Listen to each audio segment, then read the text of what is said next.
Gandhi came. ബാക്കി നോക്കാം. Then Gandhi came is an account by Jawaharlal Nehru, our first Prime Minister, the architect of modern India.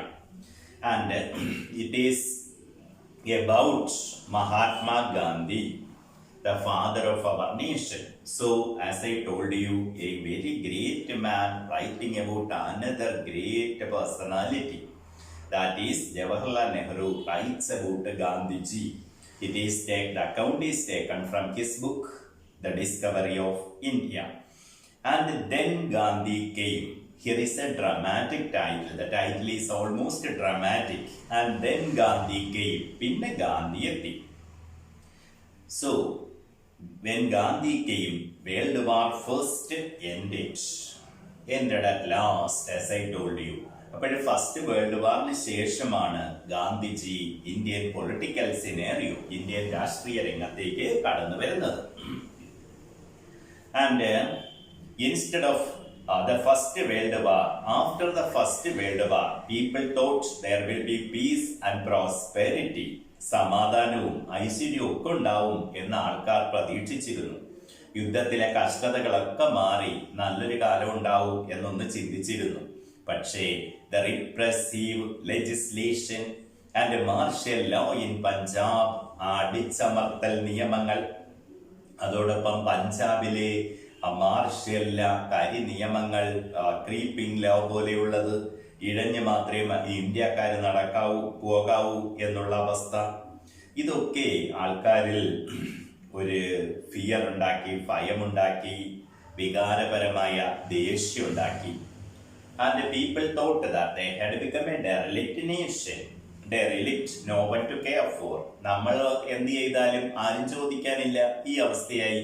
എല്ലാം അവരുടെ കയ്യിൽ, ഒരു രീതിയിലുള്ള പ്രതീക്ഷയ്ക്കും വകയില്ല.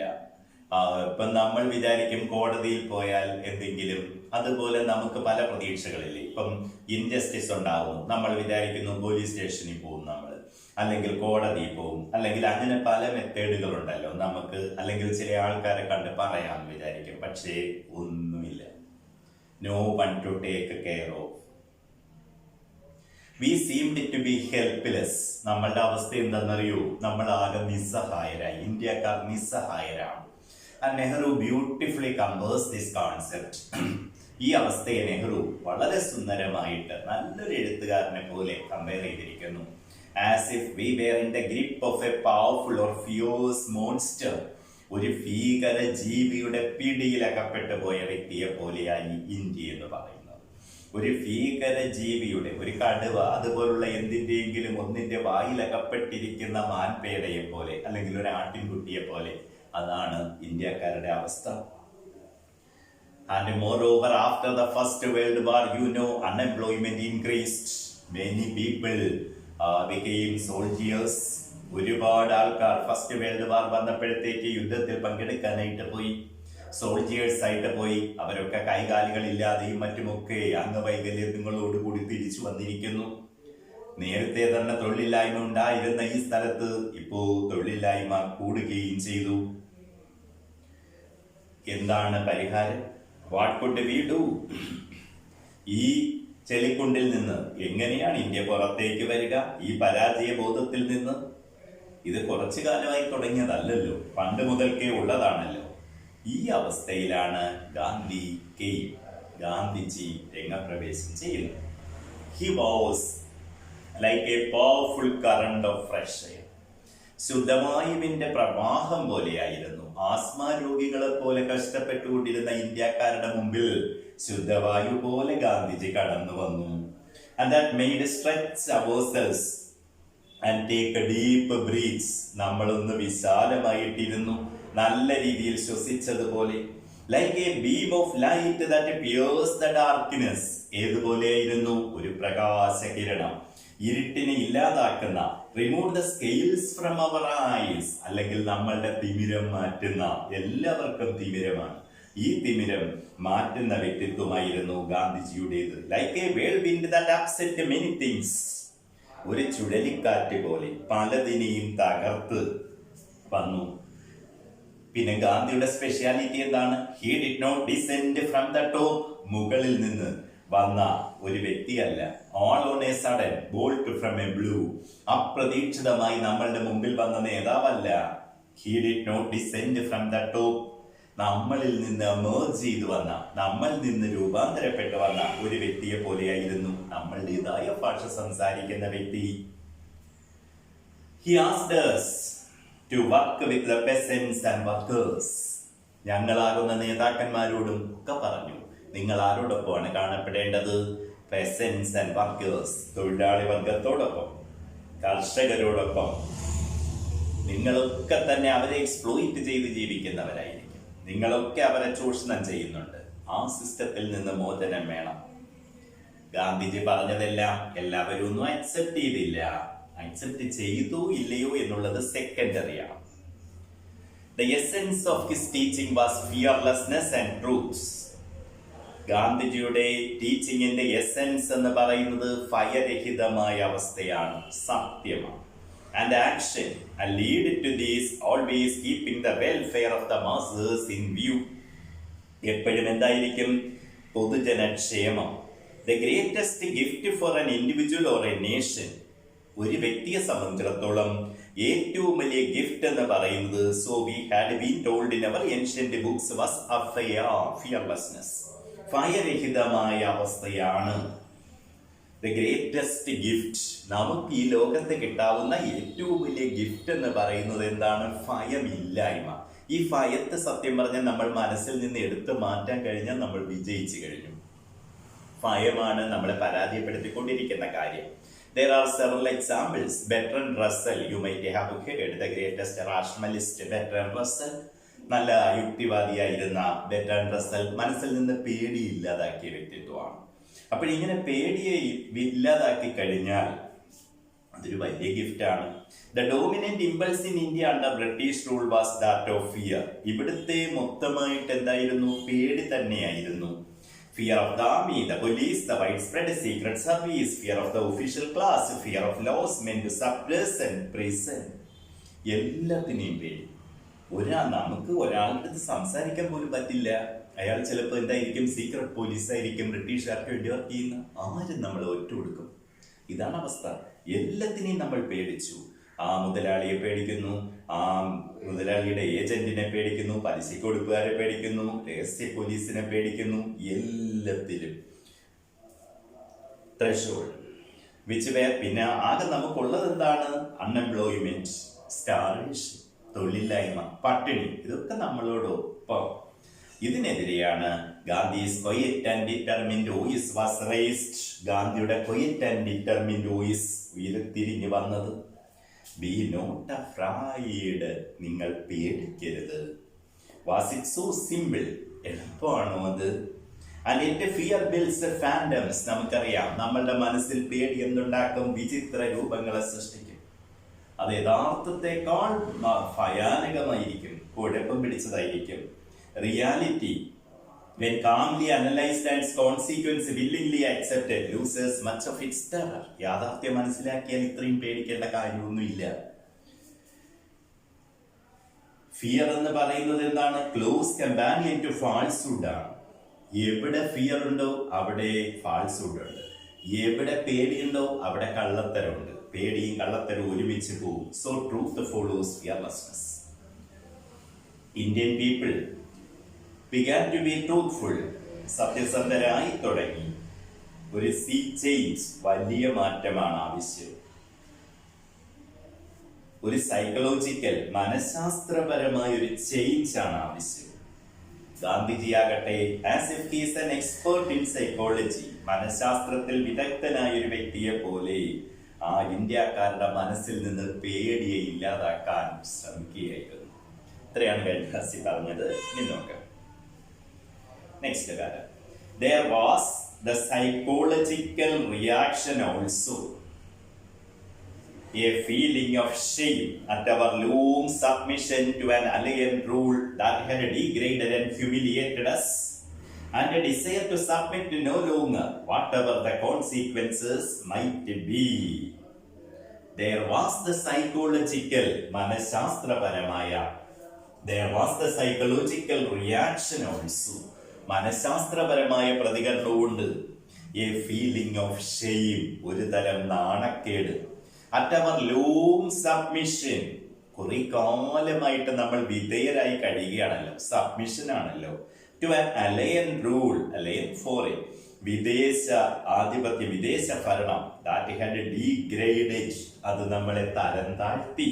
ആൻഡ് ഹ്യൂമിലിയേറ്റഡ്, നാണം കെടുത്തി. And a desire to submit no longer, ഇനി ഇങ്ങനെ വിധേയമാവില്ല. A desire to submit no longer, ഇനി വിധേയമായി ഇരിക്കുകയില്ല.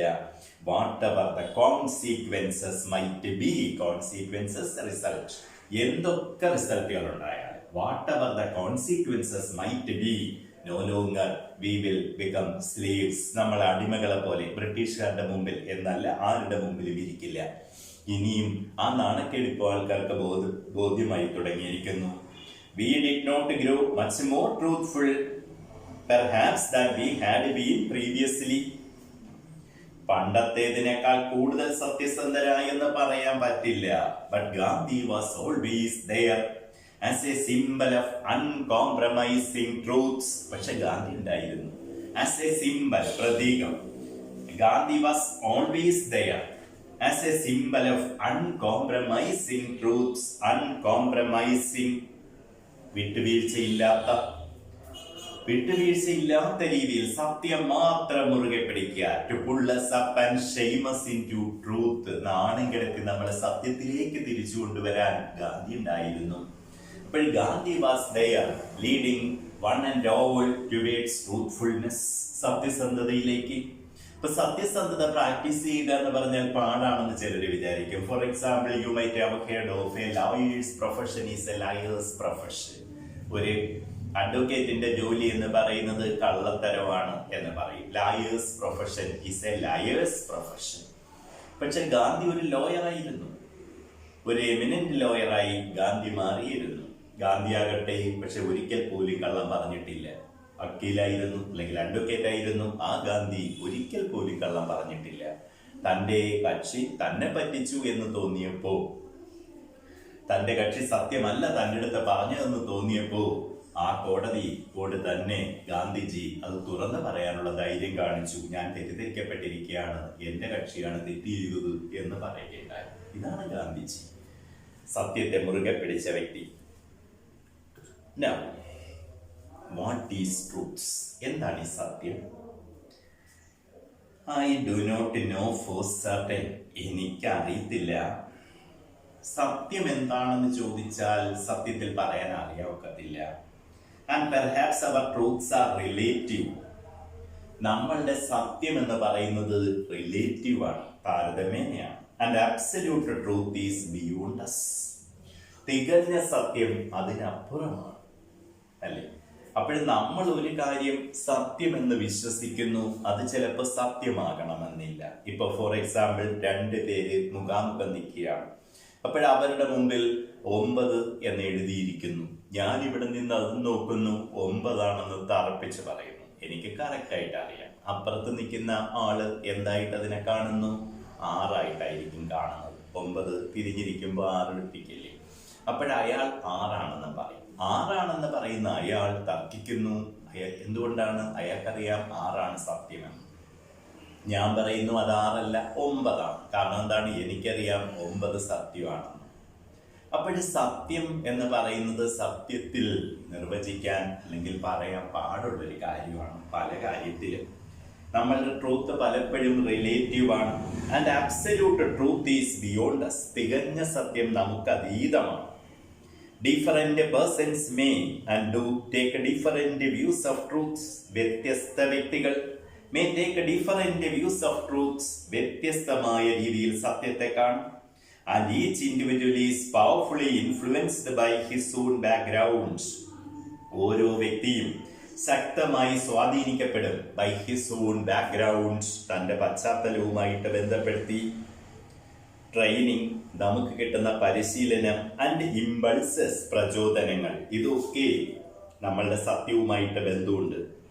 നമ്മൾ പറയുന്ന ആ സത്യത്തിന് എന്തുമായിട്ട് ബന്ധം വരും? അല്ലെങ്കിൽ നമ്മളുടെ സത്യസന്ധതയ്ക്ക് എന്തുമായിട്ട് ബന്ധം വരും? നമ്മളുടെ പശ്ചാത്തലം, ബാക്ക്ഗ്രൗണ്ട്, നമുക്ക് കിട്ടിയ ട്രെയിനിങ്, നമ്മളുടെ പ്രചോദനങ്ങൾ. സോ ആൾസോ ഗാന്ധിക്കും അങ്ങനെ തന്നെയായിരുന്നു. But truth is at least for an individual what he himself feels and knows to be true. പക്ഷെ സത്യം എന്ന് പറയുന്നത് truth is at least for an individual, ഒരു വ്യക്തിയെ സംബന്ധിച്ചിടത്തോളം what he himself feels and knows to be true.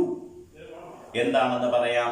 നമുക്ക് സത്യമെന്ന് അറിയാവുന്നത് സത്യം.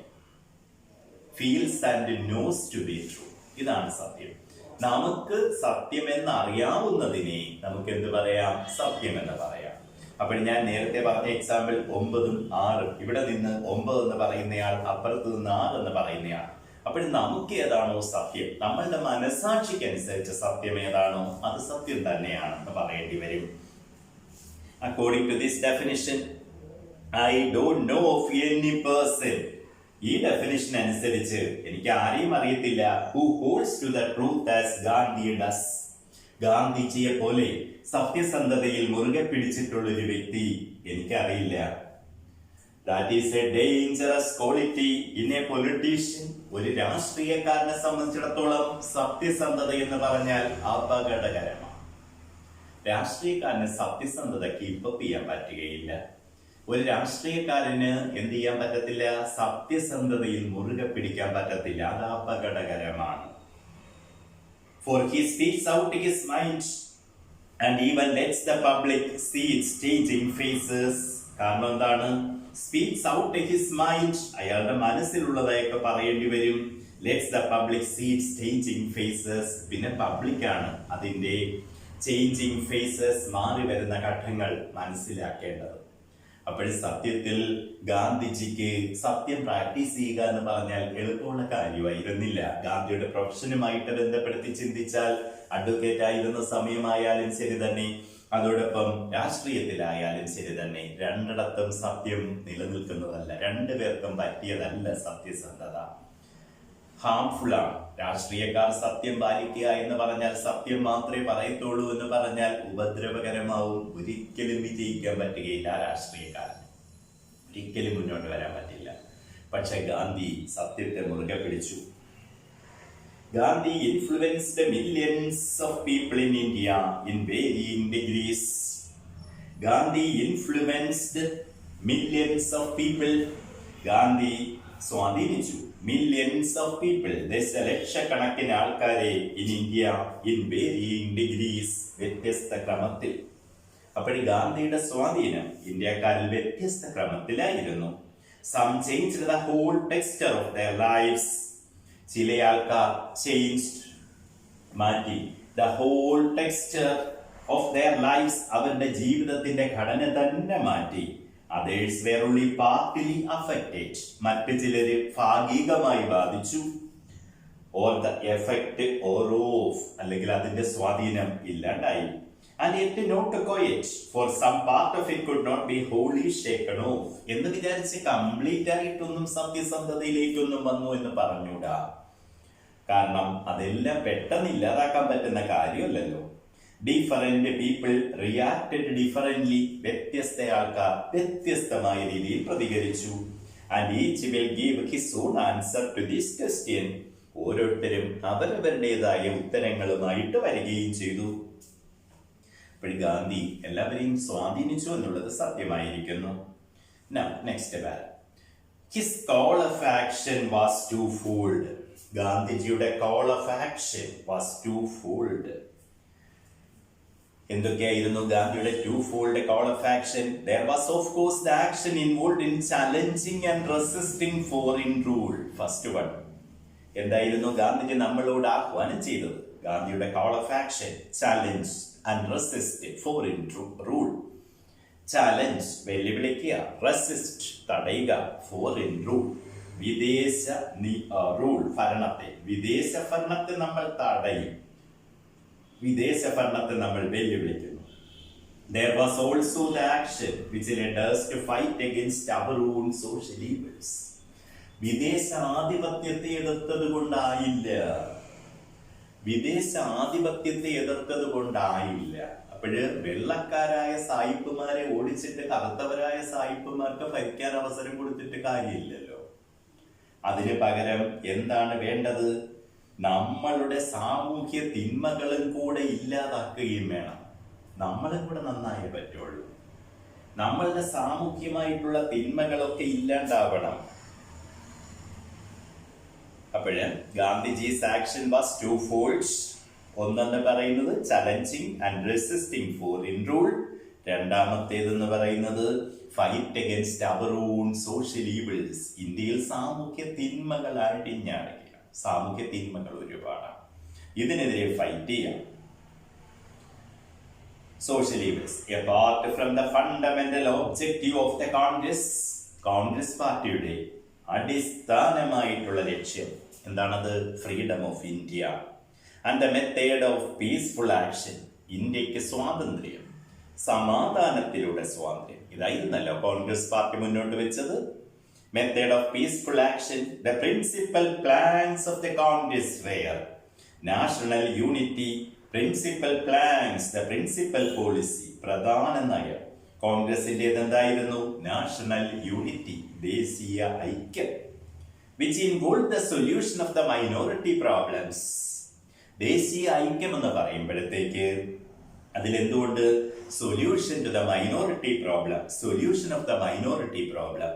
അപ്പോഴ് ഇവിടെ എന്തുണ്ട്? മൈനോറിറ്റീസ് ഉണ്ട്, ന്യൂനപക്ഷ വിഭാഗങ്ങളുണ്ട്. ന്യൂനപക്ഷങ്ങൾ, മുസ്ലിം, അങ്ങനെയൊക്കെയുള്ള ന്യൂനപക്ഷ വിഭാഗങ്ങളുണ്ടല്ലോ. അവരുടെയും കൂടെ ഉന്നമനമാണ് നമ്മൾ ലക്ഷ്യമാക്കേണ്ടത്. അവരുടെ പ്രശ്നങ്ങളുണ്ട്. ന്യൂനപക്ഷങ്ങളുമായിട്ട് ബന്ധപ്പെട്ട് ചില പ്രശ്നങ്ങളുണ്ട്. കാരണം എന്താണ്? ഒരു ന്യൂനപക്ഷം എപ്പോഴും ഭീതിയിലായിരിക്കും, പേടിയിലായിരിക്കും. ഭൂരിപക്ഷം ആൾക്കാർ അവിടെ ഉള്ളത് നമ്മളോടൊപ്പമല്ല, ഭരണകക്ഷികൾ നമ്മളോടൊപ്പമല്ല എന്നൊക്കെ ഒരു ചിന്ത അവർക്കുണ്ടാവാൻ സാധ്യതയുണ്ട്. അങ്ങനെ അവരിൽ ഒരു ചെറിയ പേടി എപ്പോഴും സ്ഥായിയായിട്ടുണ്ടായിരിക്കും. നമ്മളിൽ നിന്ന് വ്യത്യസ്തരാണ് മറ്റുള്ളവർ, അല്ലെങ്കിൽ ഇവിടെ താമസിക്കുന്ന കുറെ അധികം ആൾക്കാർ, മെജോറിറ്റി. അങ്ങനെ വരുമ്പോൾ ഉണ്ടാകുന്ന ഒരു പേടി. ഇതിനെ സോൾവ് ചെയ്യേണ്ടിയിരിക്കുന്നു. Minority problems and rising of the depressed classes. വേറെയുമുണ്ട്. ഈ ന്യൂനപക്ഷങ്ങളുടെ പ്രശ്നങ്ങൾ പരിഹരിക്കണം. അതോടൊപ്പം തന്നെ ഡിപ്രസ്ഡ് ക്ലാസസ്, അടിച്ചമർത്തപ്പെട്ടിരിക്കുന്ന വിഭാഗങ്ങളുണ്ട്. ജാതിപരമായിട്ടും മറ്റുമൊക്കെ അടിച്ചമർത്തപ്പെട്ടിരിക്കുന്ന വിഭാഗങ്ങൾ. And the ending of the cults of untouchability. അതുപോലെ എന്ത് ചെയ്തേ പറ്റുള്ളൂ? തൊട്ടുകൂടായ്മ ഇല്ലാതാക്കണം. അൺടച്ചബിലിറ്റി ഇല്ലാതാക്കുകയും വേണം. ഗാന്ധിയുടെ call of action two fold ആണ്. ആക്ഷൻ ഇൻവോൾവ് എന്തൊക്കെയായിരുന്നു അത്? ഒന്ന്, first one is challenging and resisting foreign rule. Gandhiji ആഹ്വാനം ചെയ്തത് ഇതായിരുന്നു: നമ്മൾ വിദേശാധിപത്യത്തെ ചെറുക്കുന്നു, അതിനെ വെല്ലുവിളിക്കുന്നു. രണ്ടെന്ന് പറയുന്നത് എന്താണ്? നമ്മളുടെ സാമൂഹ്യ തിന്മകളെ ഇല്ലാതാക്കുന്നു. ഇതിനകത്ത് തന്നെ എന്തൊക്കെയുണ്ട്? മുസ്ലിം സമുദായത്തിന്റെ ഉന്നമനം, അതോടൊപ്പം ഡിപ്രസ്ഡ് ക്ലാസസ്, അൺടച്ചബിലിറ്റി ഇല്ലാതാക്കൽ, അധകൃത വർഗം, താഴെത്തട്ടിലുള്ള വർഗം, അവരെ ഉന്നമനത്തിലേക്ക്, അവരെ ഉയർച്ചയിലേക്ക് കൊണ്ടുവരിക. ഇതൊക്കെ അതിനകത്തുണ്ട്. റിയലൈസിംഗ്, നെക്സ്റ്റ് പാര. ആ പാരഗ്രാഫിൽ ഓർത്തു വെക്കേണ്ടത് the two fold action. His call of action was two fold. എന്തൊക്കെയായിരുന്നു? ഒന്ന്, challenging and resisting foreign rule. രണ്ടെന്ന് പറയുന്നത് ഫൈറ്റ് അഗൈൻസ്റ്റ് സോഷ്യൽ ഈവിൾസ്. ഇത് രണ്ടുമാണ്. ഇതിനകത്ത് മൈനോറിറ്റി പ്രോബ്ലം ഉണ്ട്, അതോടൊപ്പം അത് സോൾവ് ചെയ്യേണ്ടതുണ്ട്. അതോടൊപ്പം ഡിപ്രസ്ഡ് ക്ലാസിന്റെ പ്രോബ്ലം സോൾവ് ചെയ്യണം, അൺടച്ചബിലിറ്റി ഇല്ലാതാക്കണം, ഒക്കെ അതിനകത്ത്. Next, realising that the main props of the British rule were fear, prestige, the cooperation of the people, and certain classes whose vested interests were centered in British rule. Gandhi attacked these foundations. Realizing that the main props of British rule were fear. Gandhi മനസ്സിലാക്കി. The main props, support, നെടും തൂണുകൾ. British ഭരണത്തിന്റെ നെടും തൂണുകൾ എന്ന് പറയുന്നത് എന്താണ്? Fear, പേടി. Prestige, അഭിമാനം. The corporation of the people, ആൾക്കാരുടെ സഹകരണം. ആൻഡ് സർട്ടൻ ക്ലാസസ്, ചില ഗ്രൂപ്പുകൾ. ഹൂസ് വേസ്റ്റഡ് ഇൻട്രസ്റ്റ്, അവരുടെ സ്ഥാപിത താല്പര്യങ്ങൾ. Were centred in British rule. ഇതൊക്കെയാണ് ബ്രിട്ടീഷ് റൂൾ, ബ്രിട്ടീഷ് ഭരണമാകുന്ന കെട്ടിടത്തെ താങ്ങി നിർത്തുന്ന നെടുംതൂണുകൾ. ഇവിടെ ബ്രിട്ടീഷ് ഭരണമാകുന്ന കൊട്ടാരം നിലനിൽക്കുന്നത് എന്തിലാണ്? ഒന്ന്, പേടിയിലാണ്. ഇന്ത്യക്കാർക്ക് പേടിയാണ്. രണ്ട്, അഭിമാനം. ബ്രിട്ടീഷുകാരോട് നമുക്കുള്ള ഒരു സാഹിത്യത്തിനെ കാണുമ്പോൾ കവാത്ത് മറക്കും എന്നൊക്കെ പറയും. ബ്രിട്ടീഷുകാരെ കാണുമ്പോൾ നമുക്കൊരു പ്രത്യേക ഒരു ആദരവ്. The cooperation of the people. ഇന്ത്യക്കാരുടെ സഹകരണത്തോടു കൂടിയാണ് ബ്രിട്ടീഷുകാർ ഇവിടെ ഭരിച്ചുകൊണ്ടിരിക്കുന്നത്. കുറച്ച് വർഗങ്ങളുടെ സ്ഥാപിത താല്പര്യങ്ങളുണ്ട്. ഇതൊക്കെയാണ് ബ്രിട്ടീഷ് ഭരണം ഇവിടെ നിലനിൽക്കാനുള്ള കാരണം. ഗാന്ധി ഇത് മനസ്സിലാക്കി. Gandhi attacked these foundations. ഈ അടിത്തറയാണ് ഗാന്ധി ആക്രമിച്ചത്. അപ്പോൾ എന്തുകൊണ്ടാണ് ബ്രിട്ടീഷ് ഭരണം ഇവിടെ നിലനിൽക്കുന്നത്? ചിലർക്ക് ബ്രിട്ടീഷുകാരെ ഇഷ്ടമാണ്, ബ്രിട്ടീഷുകാരുടെ ഒരു ആദരവ് ചില ആൾക്കാരുണ്ട്. ചില ആൾക്കാർക്ക് ബ്രിട്ടീഷുകാരെ പേടി. അപ്പോഴേ ചിലരുടെ സ്ഥാപിത താല്പര്യം, പിന്നെ ചിലർക്ക് സഹകരണ മനോഭാവം, ചിലർക്ക് അന്തസ്സാണ് ബ്രിട്ടീഷുകാർ ഭരിക്കുന്നത്. ഭൂരിപക്ഷത്തിനും പേടിയുമാണ്. അപ്പോൾ ഇതൊക്കെയാണ് സത്യത്തിൽ നെടും തൂണുകൾ. ബ്രിട്ടീഷ് ഭരണം ഇവിടെ നിലനിൽക്കുന്നത് ഈ തൂണുകളിലാണ്. Gandhi attacked these foundations. Gandhi ഇതിനെ ആക്രമിച്ചു. Titles were to be given up. Gandhi ആഹ്വാനം ചെയ്തു. സ്ഥാനമാനങ്ങൾ വലിച്ചെറിയൂ. Titles were to be given up and though. അപ്പോഴും നിങ്ങൾക്ക് കിട്ടിയിരിക്കുന്ന സ്ഥാനമാനങ്ങൾ നിങ്ങൾ വലിച്ചെറിയണമെന്ന് പറയും. ഇപ്പൊ ചെറിയ ആൾക്കാർ ബ്രിട്ടീഷുകാരുടെ കയ്യിൽ നിന്ന് പട്ടും വളയും വാങ്ങിയിട്ടുള്ളതാണ് ഞങ്ങളുടെ കുടുംബം, ഇങ്ങനെയൊക്കെ പറയില്ലേ. അപ്പോഴിങ്ങനെ കിട്ടിയിട്ടുള്ള ടൈറ്റിലുകളും മറ്റും നിങ്ങൾ വലിച്ചെറിയൂ. And though the title holders responded to this only in small measure. Title holders, title കിട്ടിയിട്ടുള്ളവർ റെസ്പോണ്ടഡ് പ്രതികരിച്ചു. only in small measure, മൈനോറിറ്റി, കുറച്ചു പേര് മാത്രമേ പ്രതികരിച്ചുള്ളൂ. Small measure, the popular respect for the British given titles disappeared. പക്ഷേ അതുകൊണ്ടൊരു ഗുണമുണ്ടായി. അതായത് നിങ്ങൾ ബ്രിട്ടീഷുകാരിൽ നിന്ന് വാങ്ങിച്ച സമ്മാനങ്ങളും മറ്റുമൊക്കെ തിരിച്ചു കൊടുക്കണമെന്ന് ഗാന്ധി ആഹ്വാനം ചെയ്തു. ഇപ്പോഴും ബ്രിട്ടീഷുകാരിൽ നിന്ന് വാങ്ങിച്ചിട്ടുള്ള ടൈറ്റിലുകളും മറ്റുമൊക്കെ തന്നെ നിങ്ങൾ തിരിച്ചു കൊടുക്കണമെന്ന് ഗാന്ധി ആഹ്വാനം ചെയ്തു. ഇത് ടൈറ്റിലുകളൊന്നും വാങ്ങിച്ചിട്ടില്ലാത്തവർക്ക് ഒരുപാട് ഇഷ്ടമാവുമല്ലോ. നിങ്ങൾക്കറിയാം, ഇപ്പോ ഒരു ഗ്രൂപ്പിന് മാത്രമായിട്ട് എന്തെങ്കിലും കിട്ടിയിരിക്കുന്നു. ഒരു ഗ്രൂപ്പിന് എന്തോ കിട്ടിയപ്പോഴത്തേക്ക് ആ കിട്ടിയവരെല്ലാം അത് ഇത്ര ദിവസത്തിനകം തിരിച്ചേൽപ്പിക്കണമെന്ന് പറഞ്ഞാൽ കിട്ടാത്തവർക്ക് ഒരു വല്ലാത്ത സന്തോഷം ഉണ്ടാവും. അപ്പൊ ടൈറ്റിൽ കിട്ടിയവരുടെ എണ്ണം കുറവാണ്. അവർ ഇത്രയും നാൾ വലിയ ഗമയ്ക്ക് കൊണ്ടിടയ്ക്കായിരുന്നു. അത് ആരെ കണ്ടാലും പറഞ്ഞുകൊണ്ടിരുന്നു ബ്രിട്ടീഷുകാർ എന്നെ ആദരിച്ചിട്ടുണ്ടെന്ന്. അപ്പോഴതെല്ലാം തിരിച്ചു കൊടുക്കണമെന്ന് ഗാന്ധി പറഞ്ഞു. പക്ഷെ വാങ്ങിച്ചവർക്ക് അത് കൊടുക്കുന്ന ഇഷ്ടമായിരുന്നില്ല. വളരെ കുറച്ച് പേര് മാത്രമേ തിരിച്ചു കൊടുത്തുള്ളൂ. പക്ഷെ ഒരു ഗുണമുണ്ടായി. പിന്നെ ആരും ഗമയ്ക്ക് പറഞ്ഞുകൊണ്ടെന്നില്ല ഞങ്ങൾ ബ്രിട്ടീഷുകാരുടെ ഇതൊക്കെ വാങ്ങിച്ചിട്ടുള്ളവരാണ്. പറയുമ്പോൾ എന്ത് ചോദിക്കും, നിങ്ങളത് തിരിച്ചു കൊടുത്തില്ലേ എന്ന് ചോദിക്കും ആൾക്കാർ. ഈ അവസ്ഥയെത്തി. ഇതായിരുന്നു അതിന്റെ ഗുണം. Responded to this only in small measure, the popular respect for the British given titles disappeared. ആ പോപ്പുലർ റെസ്പെക്ട് ഇല്ലാതായി ബ്രിട്ടീഷ് ഗിവൻ ടൈറ്റിൽസിനോട്. New standards and values were set up. പുതിയ നിലവാരം ആൻഡ് വാല്യൂസ്, പുതിയ മൂല്യങ്ങൾ were set up. And pomp and splendour of the viceroyal court, viceregal court connected with viceroy. അപ്പോൾ pomp and Splendor, ആ ഗമയുണ്ടല്ലോ, വൈസ്രോയിയുടെ കയ്യിൽ നിന്ന് പട്ടും വളയും വാങ്ങിച്ചിട്ടുള്ളതാണ് ഞാൻ എന്നൊക്കെ പറയുന്നത് ആ വൈസ്രീഗൽ court. And the prince's suddenly appeared supremely ridiculous. ഇതൊക്കെ എന്തായിട്ട് മാറി? അങ്ങേറ്റം പരിഹാസപരമായി മാറി. പരിഹാസപരമായി മാറി. Rich men were not so anxious to flaunt their riches. Rich men were not so anxious to flaunt, boast, പൊങ്ങച്ച പറഞ്ഞുകൊണ്ടിരിക്കുക. Their riches. ധനികർ ഇപ്പം ധനം ഇങ്ങനെ കാണിക്കാതെ അതിനെപ്പറ്റി ഗമ പറയാതായി. ഔട്ട്വേർഡ്ലി അറ്റ്ലീസ്റ്റ്, ബാഹ്യമായിട്ടെങ്കിലും many of them adopted simpler ways. പലരും എന്തായി? ലളിത ചിന്തകൾ അല്ലെങ്കിൽ ലളിത ജീവിതം സ്വീകരിച്ചു തുടങ്ങി. and in their dress became almost indistinguishable from humbler folk. ഡ്രസ്സിന്റെ കാര്യത്തിലെങ്കിലും became almost indistinguishable from the humble folk people. താഴ്ന്ന ആൾക്കാരിൽ നിന്ന് വ്യത്യാസമില്ലാത്തതുപോലായി. അപ്പോഴും ഗാന്ധിയുടെ ഇൻഫ്ലുവൻസ് ഉണ്ട്, നല്ല രീതിയിലുണ്ടായി. ഗാന്ധിജി പറഞ്ഞു, ബ്രിട്ടീഷുകാർ നിങ്ങൾക്ക് തന്ന ടൈറ്റിലുകൾ മൊത്തം നിങ്ങൾ തിരിച്ചു കൊടുക്കണമെന്ന് പറഞ്ഞു. ടൈറ്റിലുകൾ വാങ്ങിച്ചവർക്ക് അത് തിരിച്ചു കൊടുക്കുന്ന അത്ര ഇഷ്ടമായിരുന്നില്ല, നിങ്ങൾക്കറിയാം. പക്ഷേ ഒരു ഗുണമുണ്ടായി, അതായത് ഈ ടൈറ്റിലുകൾ കിട്ടിയത് ഒരു വലിയ കാര്യമായി എന്നിപ്പോൾ ആൾക്കാർ പറയാതായി. അത് സമൂഹത്തിൽ ഗമ പറഞ്ഞുകൊണ്ട് നടക്കാത്ത അവസ്ഥയിലെത്തി. ഇനി അടുത്തത്, അപ്പോഴതോടൊപ്പം തന്നെ ഗാന്ധിജി സിംപ്ലർ വേസ്, ലളിത ജീവിതത്തിന്റെ മഹത്വത്തെ പറ്റി പറഞ്ഞു. അതനുസരിച്ച് പലരും ലളിത ജീവിതം ബാഹ്യമായിട്ടെങ്കിലും സ്വീകരിച്ചു. അപ്പോഴങ്ങനെ പാവപ്പെട്ടവരും പണക്കാരും ഒറ്റ നോട്ടത്തിൽ വ്യത്യാസമില്ലാത്തതുപോലെ ഉണ്ടാക്കിയെടുക്കാൻ ഗാന്ധിജിക്ക് കഴിഞ്ഞു. ഹംബ്ലർ ഫോക്ക്, ഗാന്ധി ഇതൊക്കെ പ്രാക്ടീസ് ചെയ്തു.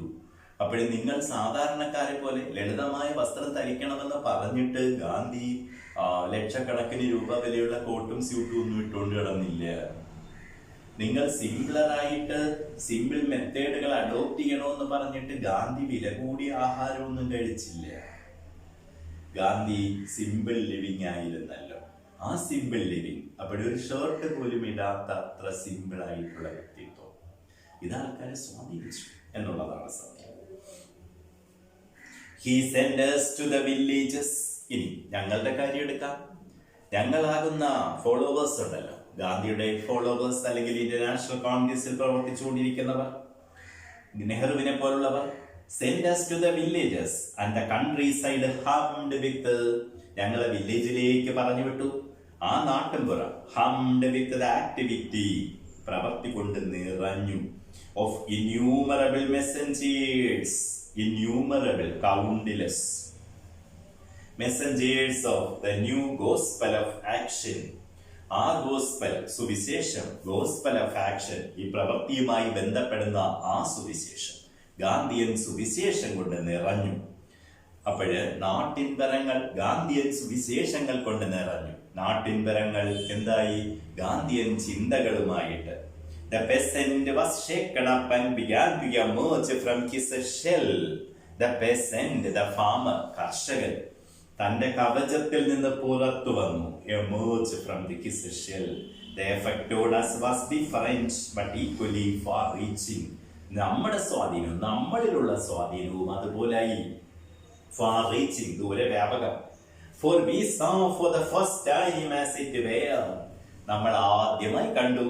The villager in the intimacy of his mud hut. വില്ലേജേഴ്സിനെ, ആ ചെളി കൊണ്ടുണ്ടാക്കിയ വീട്ടിൽ താമസിക്കുന്നവരെ. നമ്മളെന്ന് പറഞ്ഞാൽ എപ്പോഴും അപ്പർ ക്ലാസ്സിനെ മാത്രമേ സത്യത്തിൽ കണ്ടിട്ടുള്ളല്ലോ. നമുക്ക് അവരുമായിട്ടാണല്ലോ പരിചയം. നെഹ്റുവിന് നിങ്ങൾക്കറിയാലോ, നെഹ്റുവിനെ ഊഹിക്കാവുന്നതേ ഉള്ളൂ. അപ്പോൾ ഇത്രയും ധനികനായ ആ നെഹ്റു, ഇന്ത്യ തന്നെ വിലയ്ക്ക് വാങ്ങാൻ പറ്റുന്ന അത്ര ധനികരായ കുടുംബം എന്നായിരുന്നു പറഞ്ഞത്. അപ്പോഴത്രയും ധനികരായ, അപ്പോൾ ഞങ്ങളെ പോലെ ഉള്ളവർ ഈ കുടിലിൽ താമസിക്കുന്നവരെ കണ്ടു. And with the stark shadow of hunger always pursuing him. ആ കുടിലിൽ താമസിക്കുന്നവർക്ക് സ്റ്റാർക്ക് ഷാഡോ ഓഫ് ഹങ്കർ, ആ ഉറച്ച നിഴല്. എന്തിന്റെ നിഴലാണ്? ഷാഡോ ഓഫ് ഹങ്കർ, വിശപ്പിന്റേത്. Always pursuing him, pursuing, following. ആ കർഷകന്റെ നിഴല് പോലെ കർഷകനോടൊപ്പമുണ്ട് വിശപ്പ്. We learned our Indian economics more from these visits than from books and learned discourses. We learned our Indian economics. സത്യം പറയാലോ, നമ്മൾ ഇക്കണോമിക്സ് പഠിച്ചത് more from these visits, ഈ സന്ദർശനങ്ങളിൽ നിന്നായിരുന്നു.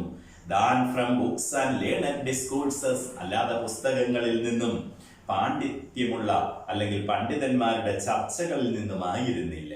അപ്പോഴും ഞാൻ കൂടുതലായിട്ട് ഇക്കണോമിക്സ് പഠിച്ചത് കേംബ്രിഡ്ജ് യൂണിവേഴ്സിറ്റിയിലെ ആ മതിലകത്തായിരുന്നില്ല, അവിടുത്തെ ചർച്ചകളിൽ നിന്നായിരുന്നില്ല. നേരെ മറിച്ച് എങ്ങനെയായിരുന്നു ഇന്ത്യൻ ഇക്കണോമിക്സ് എനിക്ക് പഠിക്കാൻ പറ്റിയത്? ആ കുടിലുകളിൽ നേരിട്ട് ചെന്നു.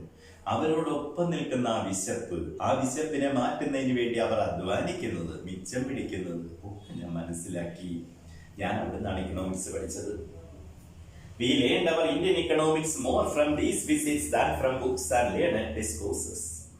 The emotional experience, വൈകാരിക അനുഭവം, emotional experience we had already undergone, നമ്മൾ വിധേയമായത്, was emphasized and confirmed, അത് ഉറപ്പായി.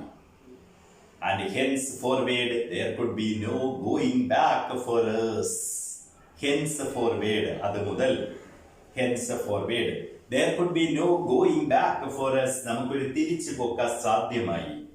To our old life or our old standards, നമ്മളുടെ പഴഞ്ചൻ ജീവിതത്തിലേക്കോ പഴഞ്ചൻ നിലവാരത്തിലേക്കോ എന്ന് വെച്ചാൽ എന്റെ പഴയ കാലഘട്ടത്തിലേക്കുള്ളൊരു തിരിച്ചു പോക്ക് സത്യത്തിൽ അസാധ്യമായിരുന്നു.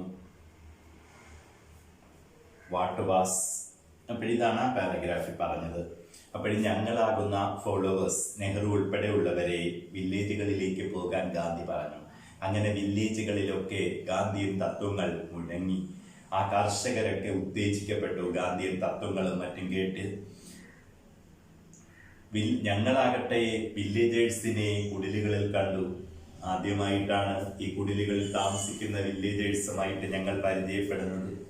സത്യത്തിൽ ഞങ്ങൾ കൂടുതൽ ഇന്ത്യൻ ഇക്കണോമിക്സ് പഠിച്ചത് അവിടെ നിന്നായിരുന്നു, അല്ലാതെ യൂണിവേഴ്സിറ്റികളിലെ സ്റ്റാൻഡേർഡ് ഡിസ്കഷനിൽ നിന്നായിരുന്നില്ല. പക്ഷെ ഇതിലേക്ക് ഇറങ്ങിച്ചെന്നപ്പോഴത്തേക്ക്, ആ ഗാന്ധിയൻ തത്വങ്ങളിൽ അധിഷ്ഠിതമായ സ്വാതന്ത്ര്യ സമരത്തിലേക്ക് ഇറങ്ങിച്ചെന്നപ്പോഴത്തേക്ക് ഒരു തിരിച്ചുപോക്ക് അസാധ്യമായിരുന്നു. What was the idea of India which he was setting out to mould according to his own wishes and ideals? What was the idea of India? എന്തായിരുന്നു ആശയം? Which he was setting out, Gandhi വിഭാവന ചെയ്യുന്ന ആശയം. To mold, രൂപകൽപ്പന ചെയ്യുന്നത്, according to his own wishes and ideals, ഗാന്ധിയുടെ ആഗ്രഹങ്ങൾക്കും ആദർശങ്ങൾക്കും അനുസരിച്ച് ഗാന്ധി വിഭാവന ചെയ്യുന്ന India എന്താണ്? നെക്സ്റ്റ് പാരഗ്രാഫിൽ കൊടുത്തേക്കുന്നു. വളരെ ഇമ്പോർട്ടന്റ് ആണത്. മിക്കവാറും ഒരു ക്വസ്റ്റ്യൻ പ്രതീക്ഷിക്കാം. എന്തായിരുന്നു ഗാന്ധിയുടെ ഇന്ത്യ? ഇപ്പൊ 2 ക്വസ്റ്റ്യൻസ് പോസിബിൾ ആണ്. ഒന്ന്, ഇപ്പോ ഗാന്ധി എന്ത് പറയുന്നു? This is the India of my dreams എന്നാണ് ഗാന്ധി പറയുന്നത്. ഇതാണ് എന്റെ സ്വപ്ന ഇന്ത്യ. ഗാന്ധിയുടെ സ്വപ്ന ഇന്ത്യയാണ് പറയാവുന്നത്. അപ്പോഴത്തേക്ക് നിങ്ങളോട് ചിലപ്പോൾ ചോദിക്കാം, this is my dream India said Gandhiji. Now write about your dream India. നിങ്ങളുടെ സ്വപ്ന ഇന്ത്യയെ പറ്റി കുറച്ച് എഴുതുക എന്ന് പറയാം. അപ്പോഴാദ്യം നമുക്ക് ഗാന്ധിയുടെ ഡ്രീം ഇന്ത്യ നോക്കാം. I shall work for an India in which the poorest shall feel that it is their country, in whose making they have an effective voice. An India in which there shall be no high class and low class of people. An India in which all communities shall live in perfect harmony. There can be no room in such an India for the curse of untouchability or the curse of intoxicating drinks and drugs. Women will enjoy the same right as men. This is the India of my dreams. ഇതാണ് എന്റെ സ്വപ്ന India. വളരെ important ആണ്. I shall work for an India. ഞാൻ അത്തരമൊരു ഇന്ത്യക്ക് വേണ്ടി work ചെയ്യും. സസ് ഗാന്ധി പറയുക. In which the poorest shall feel that it is their country. പാവപ്പെട്ടവർക്ക് എന്ത് തോന്നണം? ഇത് എന്റെ രാജ്യമാണെന്ന് തോന്നണം. പാവപ്പെട്ട ഒരു വ്യക്തിക്ക് ഇന്ത്യ എന്റെ രാജ്യമാണെന്ന് തോന്നണം. ഇന്ത്യ എന്റെ രാജ്യമാണെന്ന് കാണാതെ പഠിച്ചു വെച്ചിട്ട് കാര്യമില്ല. ഇന്ത്യ എന്റെ രാജ്യമാണെന്ന് സ്കൂൾ കുട്ടികളെ മൊത്തം വെയിലത്ത് നിർത്തി 10 മിനിറ്റ് പറയിപ്പിച്ചിട്ടും കാര്യമില്ല. ഒരു പാവപ്പെട്ട വ്യക്തിക്ക് തോന്നണം ഇന്ത്യ എന്റെ രാജ്യമാണ്, തോന്നലുണ്ടാവണം. അപ്പോൾ ഇന്ത്യ എന്റെ രാജ്യമാണ്. ഇപ്പൊ ഒരു പാവപ്പെട്ട വ്യക്തി ഒരു ഓഫീസിൽ ചെല്ലുന്നു, സർക്കാർ ഓഫീസിൽ ചെല്ലുമ്പോൾ അവന്റെ കാര്യം നടന്ന് കിട്ടണം. അല്ലാതെ അവൻ അവിടെ ഇങ്ങനെ നിൽക്കുന്ന സമയത്ത് കോട്ടും സ്യൂട്ടും ഒക്കെ ഇട്ട് വരുന്ന വ്യക്തികൾ കയറി പോവുകയും കാര്യങ്ങൾ സാധിച്ചുകൊണ്ട് പോവുകയും ചെയ്യുകയും ഇവൻ അവിടെ നിൽക്കേണ്ടിയും വരികയാണെങ്കിൽ ഇന്ത്യ എന്റെ രാജ്യമെന്ന് അവന് തോന്നുകയില്ല. അല്ലെങ്കിൽ ഒരു കാര്യം നടക്കാനായിട്ട് ഉദ്യോഗസ്ഥന്മാർക്ക് കൈക്കൂലി കൊടുക്കേണ്ടി വന്നാൽ ഇന്ത്യ എന്റെ രാജ്യമെന്ന് തോന്നുകയില്ല. അപ്പോൾ ഞാൻ വിഭാവന ചെയ്യുന്ന ഇന്ത്യ, ഗാന്ധി വിഭാവന ചെയ്യുന്ന ഇന്ത്യ ഇതാണ്. Poorest shall feel that it is their country. പാവപ്പെട്ടവർക്ക് എന്ത് തോന്നണം? ഇന്ത്യ എന്റെ രാജ്യമാണെന്ന് തോന്നണം. in whose making they have an effective voice. ആ ഇന്ത്യയുടെ രൂപപ്പെടലിൽ അവർക്കൊരു ശബ്ദം വേണം, എഫക്റ്റീവ് വോയിസ് വേണം, അവർക്കൊരു ശബ്ദം വേണം. അപ്പോഴ് ഇന്ത്യ എന്റെ രാജ്യം കൂടിയാണെന്ന് തോന്നണം, എനിക്കും കൂടെ എന്തെങ്കിലുമൊക്കെ ഗുണമുണ്ടാവണം. അപ്പോഴ് എനിക്ക് വീടില്ല, അങ്ങനെ വീടില്ലാതെ കിടക്കുന്ന എനിക്ക് മണിമാളികൾ താമസിക്കുന്ന ആൾക്കാരെ ഞാൻ കണ്ടുകൊണ്ടിരിക്കുകയാണ്. ആ വീടില്ലാതെ കിടക്കുന്ന എനിക്ക് തോന്നുന്നു ഇന്ത്യ എന്റെ രാജ്യമാണെന്ന്? ഒരിക്കലും തോന്നുകയില്ല. ആഹാരത്തിന് കറക്റ്റായിട്ട് വകയില്ലാത്ത എനിക്ക് അങ്ങനെ തോന്നുകയില്ല ഇന്ത്യ എന്റെ രാജ്യമാണെന്ന്. അപ്പോൾ എന്റെ ബേസിക് നെസസിറ്റീസ് എങ്കിലും നടന്നിരിക്കണം. അപ്പോഴ് മാത്രമേ എനിക്ക് ഇന്ത്യ എന്റെ രാജ്യമാണെന്ന് തോന്നുകയുള്ളൂ. അപ്പോൾ ഗാന്ധി വിഭാവന ചെയ്യുന്ന ഇന്ത്യയിൽ ഗാന്ധി പറയുന്നു, പാവപ്പെട്ട വ്യക്തികൾക്ക് പോലും എന്ത് തോന്നും? India is their country in whose making they have an effective voice. ഞങ്ങൾക്കും കൂടെ വേണ്ടിയാണ് India രൂപാന്തരപ്പെടുന്നത്. An India in which there shall be no high class and low class of people. ഇവിടെ സമ്പന്ന വർഗമെന്നും തരംതാണ വർഗമെന്നും പറഞ്ഞ് ലോ ക്ലാസും ഹൈ ക്ലാസും എന്നും പറഞ്ഞൊരു ക്ലാസ് ഇല്ല എന്ന് അവന് തോന്നണം. അപ്പോഴേ ഇന്ത്യയുടെ രാജ്യമാവുള്ളൂ. അപ്പോഴ് ഇവിടെ എന്ന് പറയുമ്പോൾ എന്താണ്? ജനാധിപത്യം എന്നാണ് പറയുന്നതെങ്കിലും സം ആർ മോർ ഈക്വൽസ് അല്ലേ? ചില ആൾക്കാർക്ക് കൂടുതൽ പ്രാധാന്യമാണ് കിട്ടിക്കൊണ്ടിരിക്കുന്നത്. എല്ലാവർക്കും തുല്യ പ്രാധാന്യമല്ലല്ലോ കിട്ടിക്കൊണ്ടിരിക്കുന്നത്. ചില ആൾക്കാർക്ക് കൂടുതൽ പ്രാധാന്യം കിട്ടുന്നു. അപ്പോഴങ്ങനെയുള്ളൊരു ഇന്ത്യ എന്റെ ഇന്ത്യയാണെന്ന് തോന്നുകയില്ല.